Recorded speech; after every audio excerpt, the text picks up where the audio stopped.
कारण हे आपल्या काळजापर्यंत पेटावून निघला पाहिजे आणि हे आपल्या मनापर्यंत आपल्याला गेलं पाहिजे. म्हणून आपल्याला सर्वांना हे काम करायचंय. आज आपण भामचंद्र डोंगरांच्या विषयावरती सर्वजण बोलतात. आताच दिदी जे बोलल्या की महाराज लोक बोलत नाही, त्याच्या मागे फार मोठं राजकारण आहे. ते नाही बोलणार कारण त्यांची पण इथून पुढच्या काळात त्याला बोलायला लावायला आपण भाग पाडायचं. ते कसं भाग पाडायचंय तर मी सगळ्यांना हेच सांगते. कारण आपण जे आता दादा सुद्धा बोलता बोलता म्हणले की महिलाला भजनामध्ये येऊ देत नाही. का येऊ देत नाही तर त्याचे अनेक कारण आहेत. पण तरी आपण भजनामध्ये यायचंय. कारण सगळ्या कार्यात महिला चालतील, भजनात का चालत नाही? का चालत नाही भजनामध्ये महिला? मीराबाई, संत मीराबाई भजनामध्ये होत्या, मुक्ताबाई भजनामध्ये होत्या, जनाबाई होत्या, बहिणाबाई होत्या, सगळ्याच भजनामध्ये होत्या. सगळ्याच कार्यात महिला चालते आणि भजनात का चालत नाही? तर भजनामध्ये महिलांनी यायचे आणि भजनामध्ये महिलांना येऊन सनी कीर्तनकाराला कसं बोलायला लावायचं ते मी तुम्हाला सांगणार. इथून पुढच्या काळामध्ये जो सप्ताह होईल त्या सप्त्यामध्ये जो कीर्तनकार, इथं कोणी कीर्तनकार जरी असेल तर मला कुठली भीती नाही. सगळे कीर्तनकार. म्हणून कीर्तनकाराला आपण अभंग सांगायचा, तू ह्या अभंगार कीर्तन कर. 35,000 रुपये पाकिटामुळे 5,000साठी जर कीर्तनकार म्हणत असेल 5,000 मला कमी आले, माझे 5,000 द्या, याच्यासाठी जर पाकिट जर कीर्तनकार बाहेर जाऊन उघडून जर बघत असतील तर मग त्याने आपण सांगितलेल्या अभंगावरच कीर्तन केलं पाहिजे. कारण 35,000 रुपये जर 2 तासाचे आपण त्याला व्याख्यान कीर्तनासाठी जर देत असतो तर ते 35,000 आपण काही नेते लोकांचे लुटून आणलेले नाहीये. सगळ्या गावातल्या कष्टकरी लोकांचे 10-10, 20-20 रुपये वर्गणी करून गोळा केलेले आहेत. ते पैसे आपण योग्य वाटायला लागले पाहिजे म्हणून आपण त्यांना अभंग सांगितला पाहिजे. आणि ज्या महाराजाला ते अभंग येत नसेल तर त्याला म्हणायचं तुझं बिस्तार गुंडाळ आणि शेतात कामाला. त्या कीर्तन करतो त्या महाराजाच्या 4 ना 5च अभंग पाठ हे त्याच्यावरच कीर्तन चालू. जोपर्यंत आपण सुरते वर्ग आपण सुशिक्षित होणार नाही तोपर्यंत हा भ्रष्टाचार थांबणार नाही. हा भ्रष्टाचारच आहे. 35,000 रुपये जर एका कीर्तनाची तुकाराम महाराज प्रमाणे देती घेती दोघं नरका जाती, तुकामणी देती घेती दोन्ही नरका जाती तरी चालूच आहे. आजकालच्या कामामध्ये परमार्थ माघारा झालाय. बोलू नये कारण म्हणतात ना वाणीने कोणाला त्रास दिला तर आपल्याला पाप होतं. पण ती पाप आता काय म्हणजे पापाचा घडा भरल्यासारखा झाला. कारण आज भामचंद्र डोंगराच्या भोवताली जर कंपन्या जात असत्या तर अजून काय राहील? संताची भूमी. आपण बोलता बोलता फक्त म्हणतो महाराष्ट्रामध्ये संकट येत नाही, मराठवाड्यात संकट येत नाही, महाराष्ट्रात संकट येत नाही कारण आमची संताची भूमी. कॉलरवर करून सांगतो आम्ही आमची संताची भूमी. आणि जर संताच्या भूमीपाशी जर MIDC जर होत असेल तर मग आपण काय करायचं? मग एकदा आपल्याला सर्वांना आझाद मैदानाला जाऊन सनी आमची संताची भूमी कशी वाचत नाही हे दाखवायची गरज आहे. ताई जसं बोलल्या तसं आमची महिला जर ज्याच्या हाती पाळण्याची दोरी ती जगाला उधार.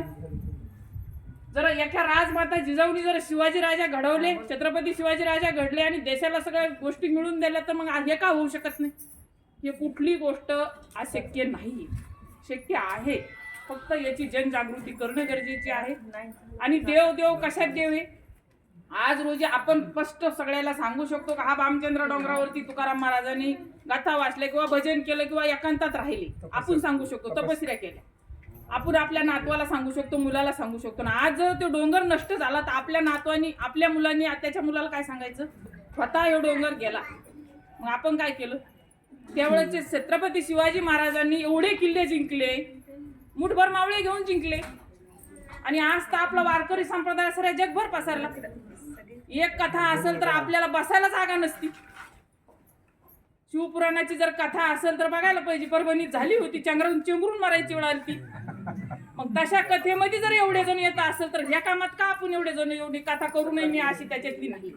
परमार्थ करा पण मनापासून. आजकाल परमार्थ बाह्य रंगाचा जास्त झाला, आतल्या रंगाचा कमी झाला. ढोंगे साधू जास्त झाले. बरोबर. आता वेळ आलेली ढोंगे साधू ओळखायची. बरोबर.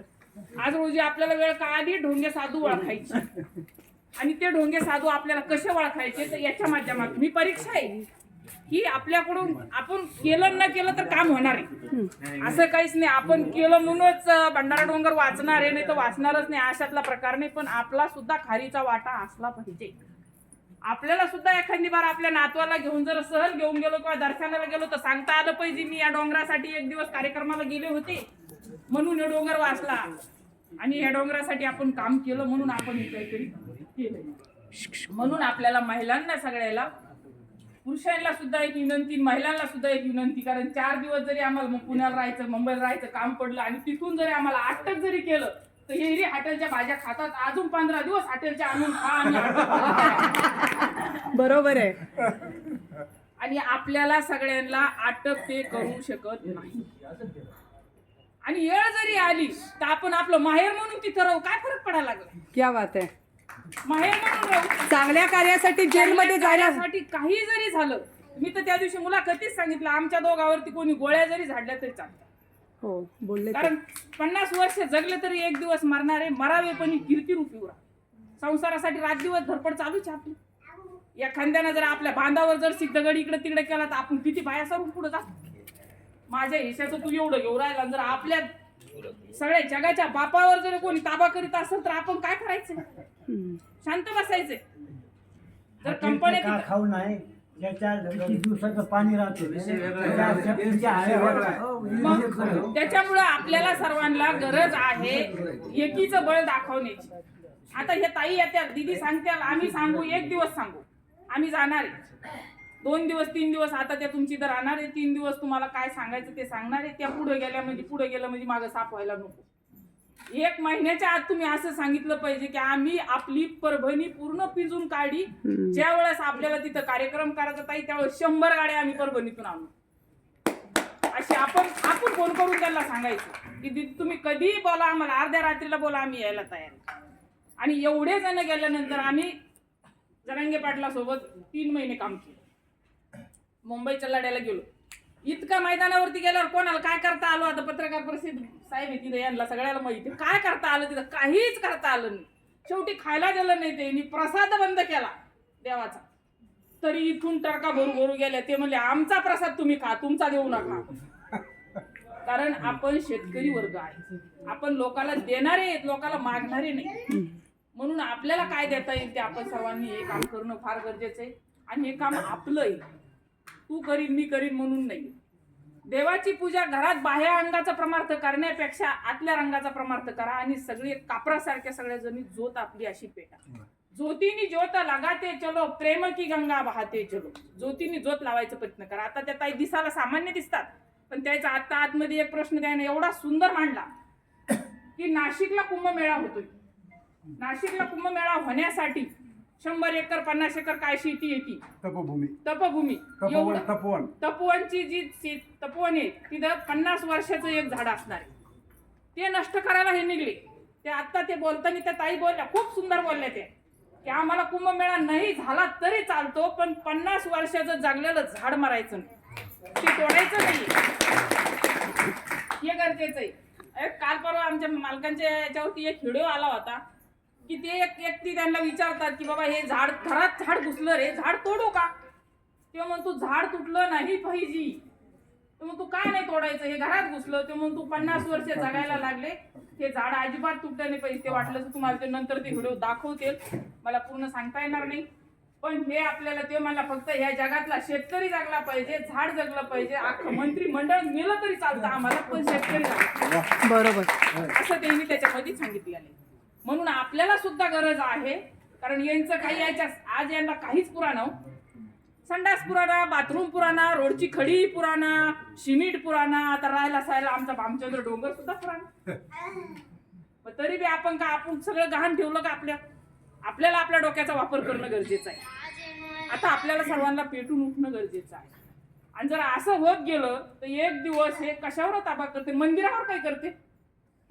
हे मंदिरच आहे भामचंद्र डोंगर म्हणजे एक मंदिर आहे. खूप मोठी साधना झालेली आहे तिथं. आता ताईने त्या गोष्टीचा उल्लेख केला. मी काल परवा माझ्या व्याख्यानातून सुद्धा तोच उल्लेख केला की जर डोंगरावरची माती घेऊन कानाला लावली तर ते विठ्ठल विठ्ठल म्हणत होते. आज आपले तोंड विठ्ठल विठ्ठल म्हणी ना ते दुर्दैव आहे ना आपलं. म्हणून आपल्याला पेटून उठणं गरजेचं आहे. आपल्याला सोबत काम करणं गरजेचं आहे. एकूण एकाच्या हातात हात घालून आपल्याला काम करायचं. आणि हे काम फार मोठं नाही व खूप छोटं आहे. जर सगळे उठलो ना त्यांना सळू तर पळू होईल. तिथलं सामान तिथं टाकून देऊन पळणार आहे. इतकं सळू तर पळू होणार आहे. फक्त याला एकजुटीची गरज दाखवणं गरजेचं आहे आपल्याला. म्हणून आज कोरोनाच्या काळामध्ये मी माझ्या व्याख्यानात नेहमी सांगत असते, कोरोनाच्या काळामध्ये रती महारथी मेली, पैशाचे पोते उशाला ठेवून मेले, काहीच करता आलं नाही. पण आपला जिवंत राहण्यात नंबर लागला, खूप भाग्यवान. तर आपल्या हातून काहीतरी मारे करायचं. म्हणून आपल्याला उरलेल्या काळामध्ये काय चांगलं काम करता येईल ते आपण केलं पाहिजे. जीवन सगळ्यालाच दिलेलं आहे. जीवन दगड सुद्धा जगतो, गुलाबाचं फुल सुद्धा जगतं. पण दगड जीवन जगत असताना दुसऱ्याला ठेसा देत देत जगतं. गुलाबाचं फुल जीवन जगत असताना दुसऱ्याला सुगंध देता देता स्वतः मरतं. म्हणून आपल्याला दुसऱ्याला सुगंध देण्यासाठी जगायचं.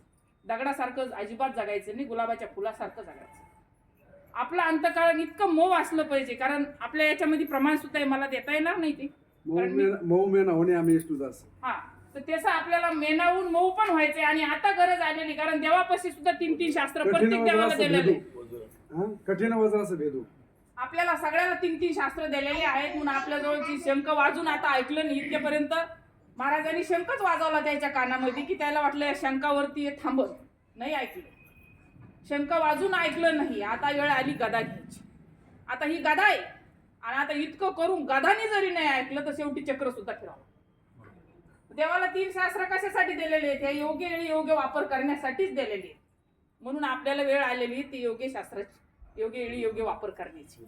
म्हणून आपल्याला सर्वांना ह्या कार्यामध्ये आपलं कार्य म्हणून काम करायचं. आम्ही बाहेर गेलो म्हणजे तुमचं नाही असं अजिबात नाही. हे सगळं आपलं आहे, आणि आपण म्हणून करतात ही अपेक्षा म्हणूनच आम्ही इथपर्यंत आलो. ताई 3 दिवस आमच्याकडे राहिल्या. 3 दिवसानंतर म्हणलं ताई परभणीपर्यंत आम्ही तुम्हाला सोडतो. जिथं तुम्हाला उजू वाटल आमची गरज आहे तिथं परत आम्ही यायला तयार. महाराष्ट्र कारण आम्ही नाही यायला तयार. तुकाराम महाराजच आम्हाला सांगतील तुम्ही जात, आम्ही काय येणार.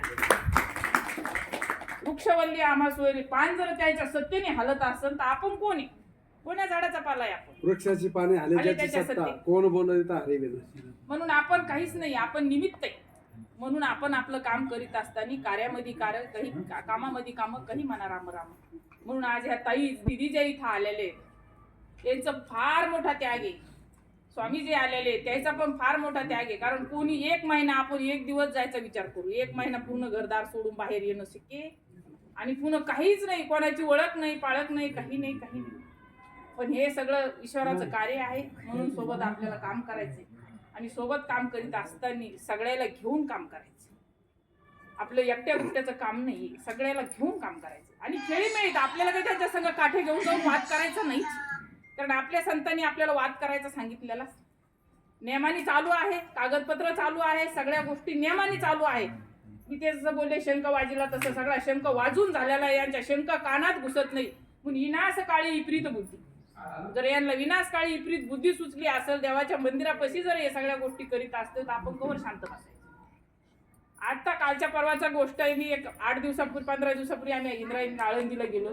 अक्षरशः ताई जसं बोलल्या तसं मी कालच्या मुलाखतीमध्ये सुद्धा तेच दिलं की इंद्रायणीच्या पाण्यात हात घालायचा का नाही हे विचारायचं. माझं म्हणणं आहे, ज्या कार्यकर्ते, ज्या राज्यकर्त्यांनी तिथं पाणी आणून घातलंय ना, हे भारी बोलतात. बोलायला इतके पोपटपंची बोलतात ते, की ज्या टेजवर गेले त्या टेजवरती तसंच बोलतात.